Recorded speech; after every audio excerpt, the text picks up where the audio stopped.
What's up, people? It's your boy Will back. Another episode of Life After Prison. This episode, I'm going to speak on has nothing actually even to do with any prison stage, right? So I was talking to one of my subscribers today, right? And they proceeded to go in and say how when I'm making videos, they can hear me, my breathing. You can tell that my breathing is labored and stuff, right? And I do a lot of wheezing, and my trusty pump with me all the time, right? So I'm gonna go into a little history on that. So, like I said, I've mentioned it many times before, right? I'm a product of the streets, so to speak, right? Moms and dad grew up in the projects when they were younger. 17, met each other, had me.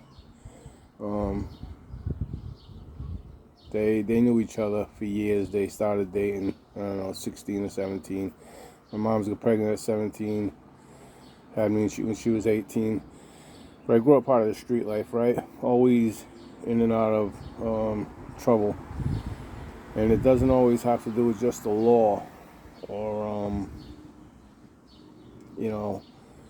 getting arrested and shit. That trouble follows you and shit, Like, I went through a bad period of my life. Let me say 2001 until present, okay? Has nothing to do with my former drug use, drug selling. Has nothing to do with my former criminal activities, let's put it that way. Has nothing to do with any relationship problems. Has nothing to do with any personal issues or struggles that I have dealt with or deal with, right? But we're going to go into 2001. At that point, I was selling drugs, okay? And I used to work putting up billboards for Clear Channel Communications, right? I had a good job, really good job. Was in the union, young guy, so I was making a lot of money working. I sold drugs on the side, for one, because I had a habit, and for two, because it paid better than my job, right? That was the main goal, right? But so 2001 comes, it's a Friday night, and me and my ex, my daughter's mother, are getting ready to hit the town. We're gonna go have a good night. I have to run to Rhode Island to re-up on some product that I was selling, let's put it that way, right? Street terms, I was going to cop again, right? So, but anyways, so my kid's mother gets in the shower. It's around 7 p.m. And as she's in the shower, washing and stuff, she's pregnant with my daughter at the same time. We lived in a 9-tenement building, right? And the thing was this, like, the landlord was a real slumlord, right? So, like, he never maintained the building. There was always problems with the hallway lights going out. The electricity would flicker, shit like that, right? Real slumlord.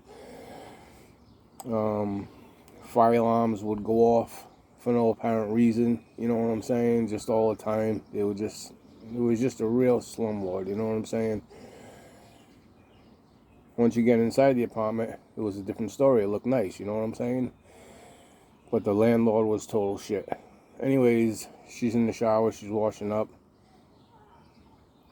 I can smell this beautiful, like, oh, such a fresh scent, right? Like, Like I just took my clothes out of the dryer full with fabric softener, and that's all you can smell, right?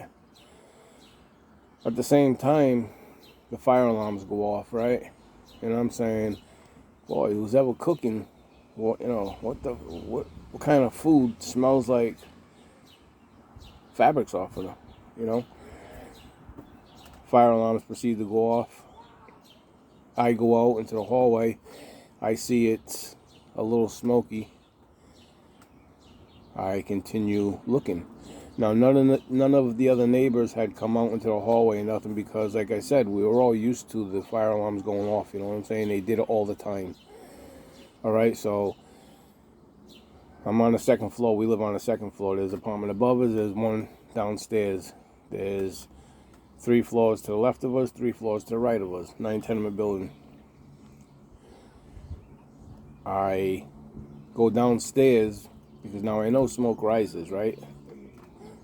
Right, so I'm not a moron, right? So for all you people that wonder, smoke rises, right? So if you're on a second floor, it's got to be coming from either the second floor or the first, right?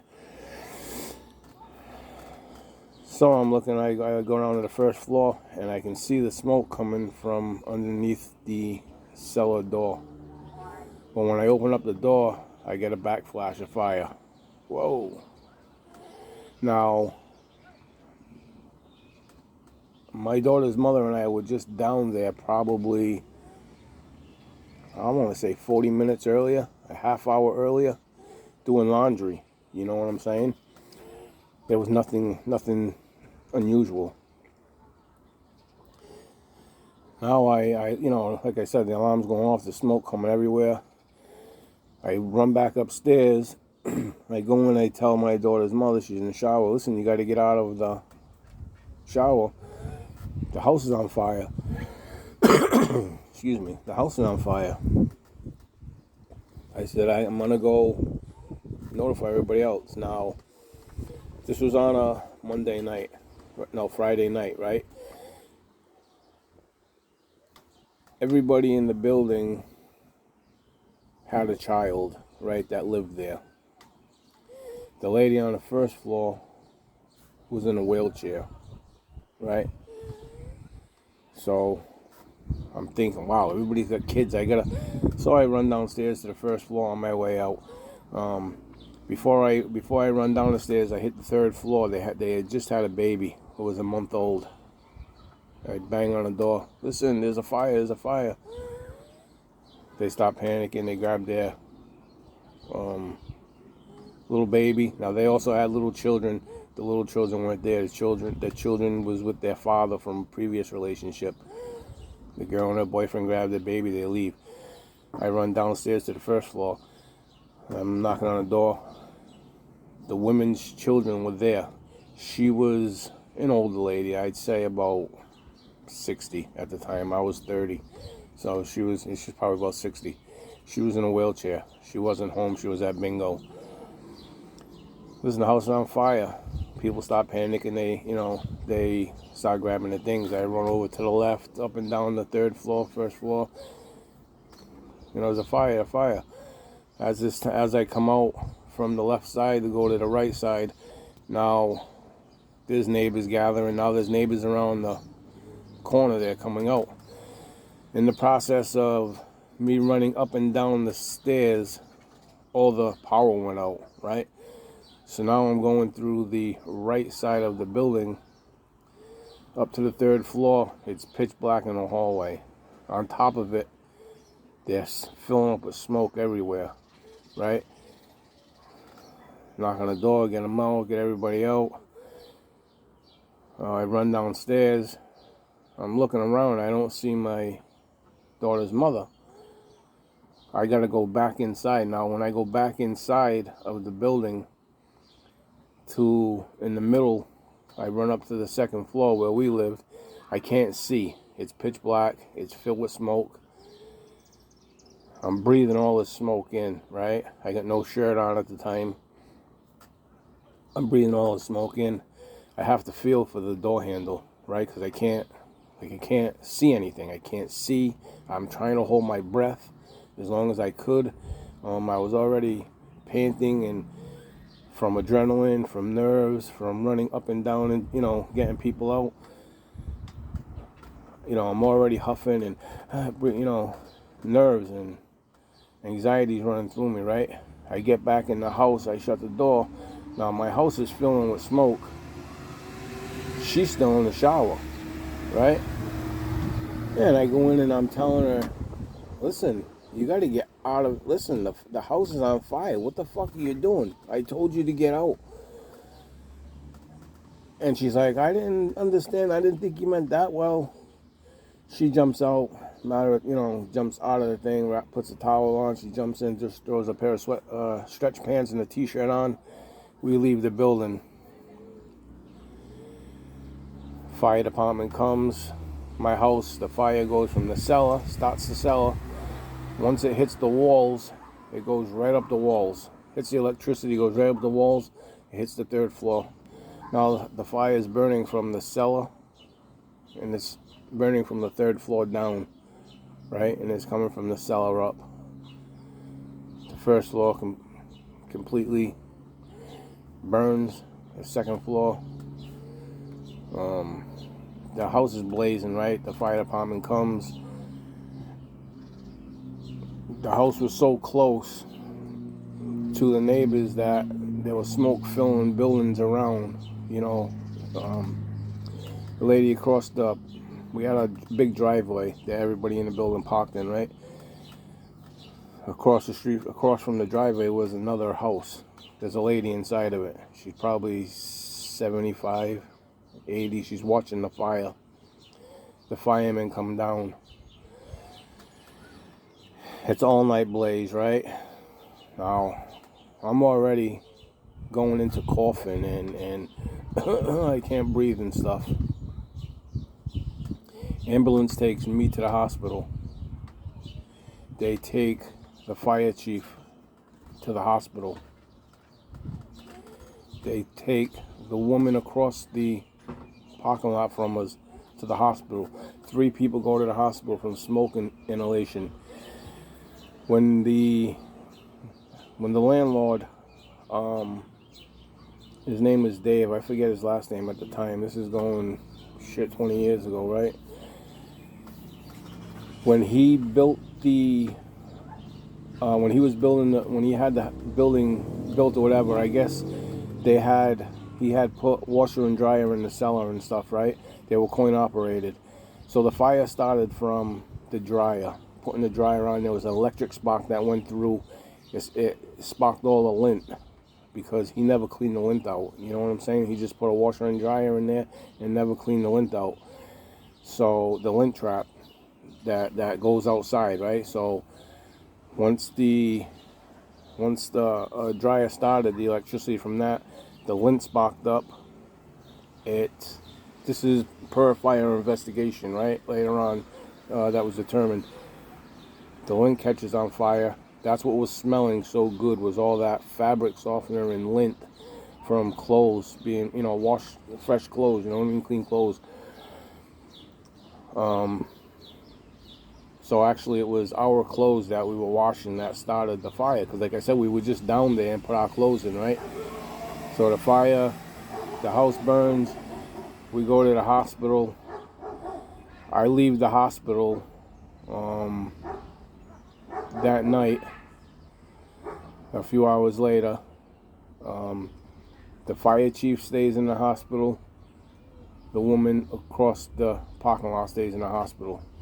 Now she was across the thing. Now when he did the cellars, like the storage for each apartment, so to speak, when he separated and made storage compartments and he made a washer and dryer room, he used wood from up here in Florida, Massachusetts. We used to be called the mill town, right? That we were full of mills, cotton mills, where they would make shirts and clothing, and a lot of mill factories, right? There's a lot of mill factories that they used to do. Well, there's been many mill fires in our city. One was Arlen's fire.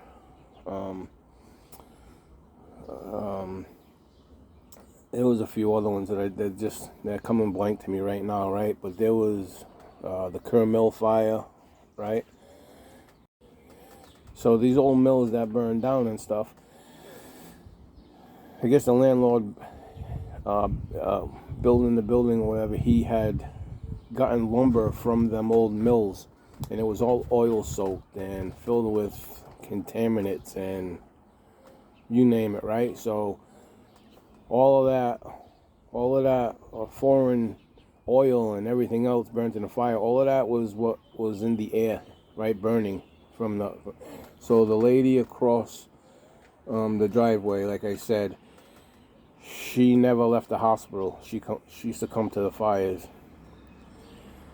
The fire chief, he was a fire chief, I believe he was on the force for 29 years at the time, if I remember correctly.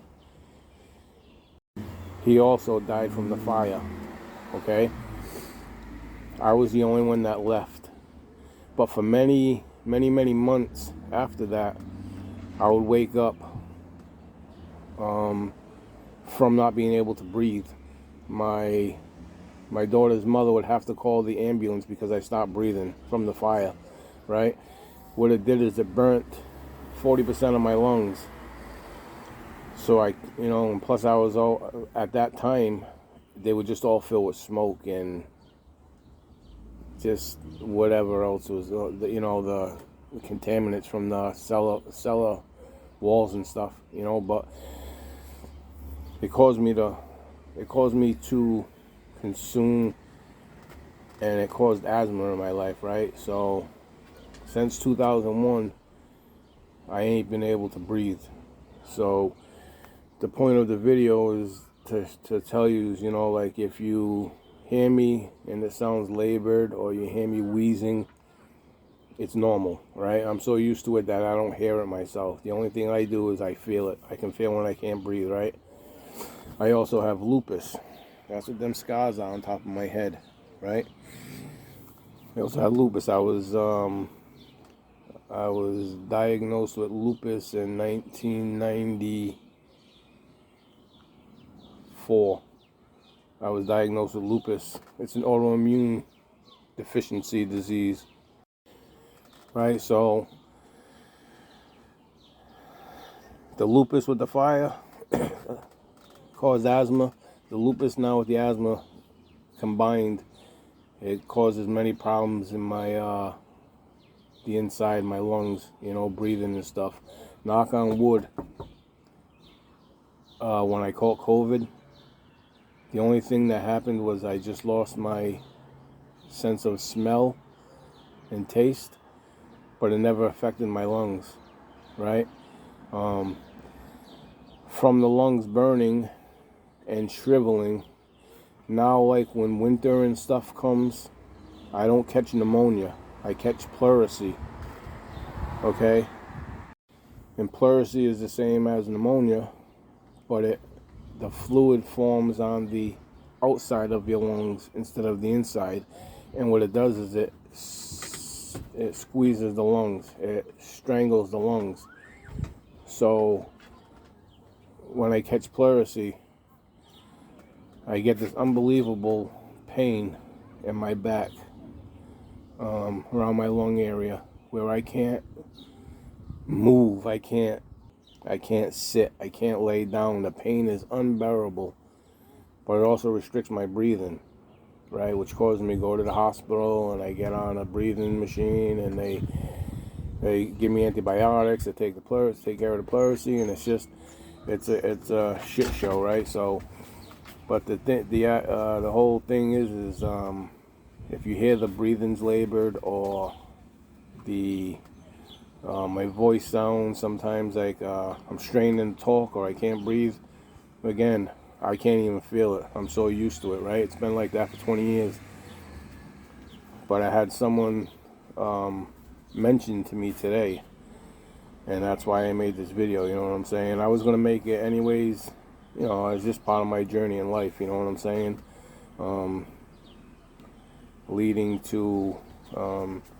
Leading my life to crime, right?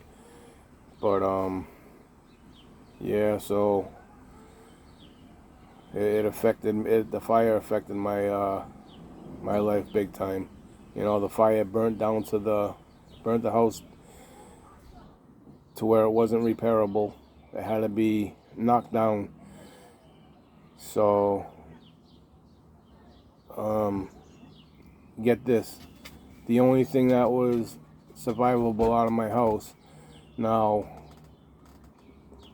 how about this? When the fire happened, right? Like I said, I was getting ready to go to Rhode Island, right, to re-up on some narcotics, right? When I left the house, my wallet stayed on top of the TV. When I went back after the next day after the fire was done, it was put out and stuff. The only floor that you can get into was the second floor, in the middle where I lived. The right and the left were collapsed totally down. The third floor, there was no more third floor. It was like a skylight, right? Like when you're in the second floor, you look up and the only thing you can see is sky, right? There was no more third floor because the fire started from the bottom, but when it up the walls, it came down. The first floor, you couldn't go in the first floors because the fire burnt the floors and stuff. But the stairs were okay to get to the second floor.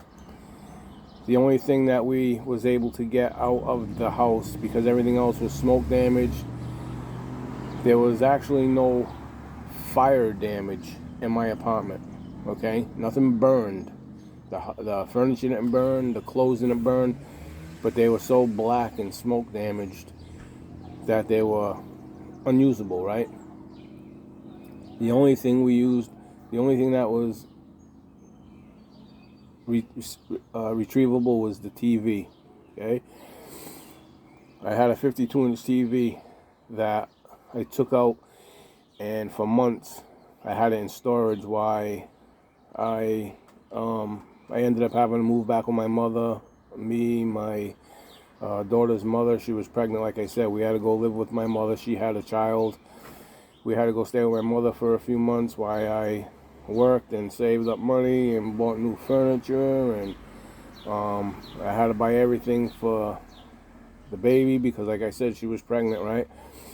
So probably about 4 or 5 months later, we bought a 2-bedroom condo that we moved into. So the first night we're in the condo, I'm setting up all the furniture, the baby furniture. I set up the living room set, the bedroom set, and I set up the crib for the baby. Okay, because living with my mother, my daughter's mother, she ended up having the baby, right? So we get back into our own. The first night there, the only thing that was retrievable from the fire was the TV. Now, once I put the beds together, I put the couch together, and that was it, right? I put the crib for the baby together, right? I say to myself, the TV stand, I'm going to put it together tomorrow. So what I do with the TV is I flip over one of them big 32, 55-gallon crates, right? The plastic jugs that you put clothes in and stuff, right? The big Tupperware crates. I put the TV on it and we're watching it for the night, right? It's probably about 2 in the morning, 3 in the morning. We're in bed. Now, this is my first night in the building. I hear a crash, crash.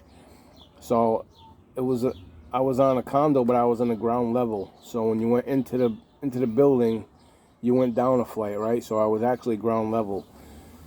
So I jumped up. Now, I couldn't sleep anyways, right? Just because of the fire, right? I was always waking up and going to the hospital and stuff. But I thought someone broke in. And when I come running out into the living room, it was the TV. The first night that I had it into the new place, It fell down and busted. Oh, I was fucking pissed. I was pissed. Oh, you don't know I was pissed. The only thing to make it from the fire, besides like bitches and stuff, and it broke on the first night into the new place we were at. I was horrified. Long story short, I couldn't work at Clear Channel anymore because I couldn't climb up to the billboards. In Clear Channel, we put billboards up, posters and stuff, and you usually gotta climb 60, 30, 100 feet in the air, and I just couldn't climb the ladders anymore. You know, it was double, triple in my time to do a billboard. I'd get up there, I'd have to sit, I couldn't breathe. I was in and out of the hospital. You know, I was taking days out of work. That was just immensely. Every 2-3 days I was taking days out. I was in the hospital. I was spending days in the hospital because I couldn't breathe, right? So Clear Channel at that time luckily had a buyout that I ended up signing. They ended up buying out our contract because, like I said, we were in the union and stuff, and they bought out our contract for $80,000. Now, because I was in and out of medical condition, right, medical problems, I was on medical leave at the time. The manager there tried to cock block me getting the buyout. He didn't want it, so I ended up having an arbitration against the company, and it ended up taking me it was 2006 when I finally won the arbitration. 6 years I had an arbitration with them, going back and forth, talking to a arbitrator and stuff, putting my case and blah blah blah. And long story short, I ended up winning the suit and getting $113,000 from that settlement, right? But nothing sweet about it, because that was 2006. I ended up getting arrested. 2007, I ended up going to jail for 17 months. And when I did, my daughter's mother just went crazy. She started cheating on me, and she ended up burning me for $65,000. So I get out of jail a year and a half later, and I had $20,000 in the CD that was untouched. I had $20,000 in the bank that she didn't get to, and that was all that was left. Everything else was gone. Now, before I went to jail, I bought a brand new Envoy, and I went to Florida to Disneyland and shit with my kids, you know. So I spent a few grand before I went in, bought a whole bunch of jewelry and stuff. Came back out of prison, had no more jewelry, no more cars. At one point I was driving around in 5 different cars because I had the money, plus I was selling drugs, so the money just never went, you know what I'm saying? I was really, really well off, you know. And went to prison and lost it all. So, but I say this again, I didn't lose it all, I gave it away, right? Because it was my choice that I ended up going to jail, you know. So it just goes to remind you, in life, when you're involved in crime and you go to prison or you die or whatever, people say you lose things. You don't lose it, you give it away. But just wanted to let you all know what the breathing is, and you know, I'll catch you on the next one. Everybody, like and subscribe, please. All my current subscribers, I appreciate you. Be blessed, and I'll catch you on the next one. Life after prison. Peace.